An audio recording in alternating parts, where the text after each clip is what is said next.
నన్ను పిట్టల దొర అంటున్న కేశినేని నాని విషయాన్ని త్వరలో ప్రజలే తేలుస్తారు. జగన్ వద్ద, వైసీపీ ఇన్ఛార్జీల వద్ద కేశినేని నాని పాలేరు పని చేస్తున్నారు.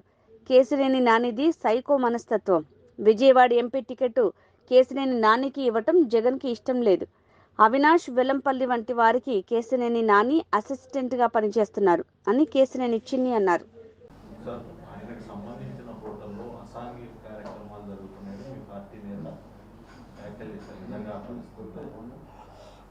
ఆ విషయం నాకు అంత తెలియదు, కానీ మరి దాన్ని విచారణ చేపిస్తే బాగుంటుందని అనుకుంటున్నాను. ఎన్నికల తర్వాత అన్ని మాట్లాడుకుని చంద్రబాబు, లోకేష్ హైదరాబాద్ వెళ్ళిపోతారని చెప్పేసి కేసీఆర్ నాని పదే పదే వ్యాఖ్యలు చేస్తున్నారు. ఆయనకి తెలిసిన రాజకీయం అదే కదా, ఆ రెండు వ్యాఖ్యలు, ఒకటి పెట్టల ద్వారా, రెండోది వెళ్ళిపోతారని. ఇప్పుడు సిద్ధం పోస్టర్లు రెడీ అయినాయి. ఆ సిద్ధం పోస్టర్లకి మేము ఏమంటున్నారంటే మేము పారిపోవడానికి సిద్ధంగా ఉన్నామని వాళ్ళ నాయకులు అందరూ చెబుతున్నారు. అసలు మీరు చూస్తే చంద్రబాబు నాయుడు గారిని కలవాలని వైసీపీ నాయకులు తహతహలాడుతున్నారు. వాళ్ళందరూ పారిపోవడానికి రెడీగా ఉండి తెలుగుదేశం గేట్లు ఓపెన్ చేస్తే వచ్చేయడానికి రెడీగా ఉన్నారు. కాబట్టి ఎవరు పారిపోతారో చూద్దాం. తాడేపల్లి ప్యాలెస్ను వదిలి ఈయన విజయవాడను కేశినేని భవన్ను వదిలి పారిపోతారు.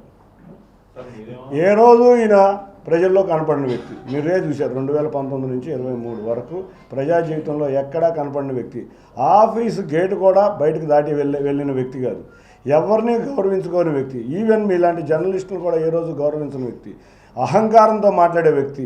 అహంకారం కూడా కాదు, పచ్చగా ఒక చెట్టు పచ్చగా ఉన్న చెట్టును కూడా భరించలేని విపరీతమైన మనస్తత్వం. దాని సైకో మించిన మనస్తత్వం. జగన్మోహన్ రెడ్డిది సైకో మనస్తత్వం అయితే ఇంకా అంత మించిన మనస్తత్వం అయితే ఉందంటే అది ఈ వ్యక్తిదే అని నేను ఘంటాపదంగా చెప్తున్నాను.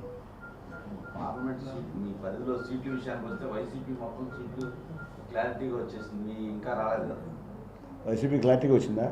విజయవాడ ఎంపీ సీటే మారుతారని అందరూ చెప్పుకుంటుంటే వైసీపీ క్లారిటీ ఇంకా రాలేదు. విజయవాడ ఈయనకి ఇవ్వడానికి ఆ జగన్కే ఇష్టం లేదు.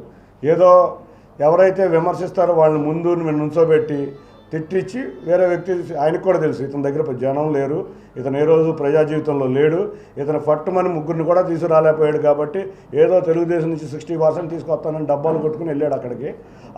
అన్నీ డబ్బాగా ఊర్లని చెప్పి వాళ్ళకు కూడా అర్థమైంది. కాబట్టి ఈయనకి సీట్ లేదని మేమందరం అనుకున్నాం. ఈయన ఎప్పటికైనా అవినాష్కో లేకపోతే వెల్లంపల్లి సీనుకో లేకపోతే ఇంకెవరైనా వ్యక్తికో ఇతను అసిస్టెంట్ కింద పనిచేయాల్సిన వ్యక్తే. ఇతనేమి ప్రజాబలం లేని వ్యక్తి అని వాళ్ళకి కూడా అర్థమైంది. చూస్తే కేశినేని భవన్లో ఒక్క మనిషి కూడా కనపడే పరిస్థితి లేదు. మీరే చూస్తున్నారు రోజు అటు ఇటు వెళ్తుంటే. అది అతని పరిస్థితి. అంత ఎంపీ కింద 10 సంవత్సరాలు చేసిన వ్యక్తికి అంత దయనీయంగా ఉన్న వ్యక్తి నేను ఎక్కడా చూడలే. ఈవెన్ మల్లాది విష్ణు గారు కూడా బయటికి వెళ్ళినప్పుడు అట్లీస్ట్ కొంతమంది కార్పొరేటర్లు అన్న నిరసన కార్యక్రమాలు చేశారు. ఈయన ఎవరో ఆహ్వానించట్లేదు, ఈయన ఎవరో ఉండమని కూడా అడగట్లేదు. కాబట్టి ఇటువంటి ప్రెస్ ముందుకు వచ్చి విపరీతమైన వ్యాఖ్యలు చేస్తే నేను ప్రెస్లో ఉంటాను అని అనుకుంటున్నాడు. కాబట్టి ఇటువంటి విపరీతమైన వ్యాఖ్యలు ఈయన నాయకులకి ఇక్కడ ఇవాళ ఉన్న అందరూ సైకోలు ఒక పార్టీ చెంతం చేరారు. ఈ సైకోలు అందరూ కూడా ఒకే మనస్తత్వం కలిగారు కాబట్టి ఒకే చోట చేరారు. వీళ్ళందరూ త్వరలో ఇంకొక 2.5 నెలల్లో వీళ్ళకి తగిన బుద్ధి చెప్పబోతున్నారు.